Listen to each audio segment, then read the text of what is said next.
சித்திரை திருவிழா இன்று தொடங்கி 12 நாட்கள் திருவிழாவாக நடைபெறவுள்ளது.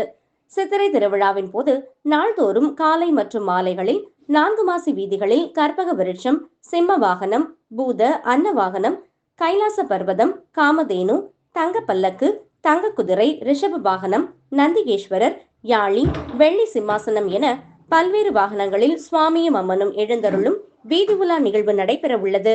விழாவின் சிகர நிகழ்வாக வரும் மே 6ஆம் தேதி மீனாட்சி அம்மன் பட்டாபிஷேகம், மே 7ஆம் தேதி திக் விஜயமும், மே 8ஆம் தேதி மீனாட்சி சுந்தரேஸ்வரர் திருக்கல்யாணம், மே 9ஆம் தேதி திருத்தேரோட்டமும் நடைபெற உள்ளது.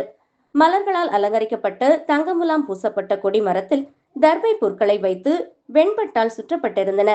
விநாயகர், முருகன், சண்டிகேஸ்வரர் முன்னே எழுந்தருளிய நிலையில் அலங்கரிக்கப்பட்ட கொடிமரத்தின் முன்பாக சிறப்பு அலங்காரத்தில் மீனாட்சி அம்மனும் சுந்தரேஸ்வரர் பெரிய விடையுடன் எழுந்தருளி பக்தர்களுக்கு அருள் பாலித்தனர்.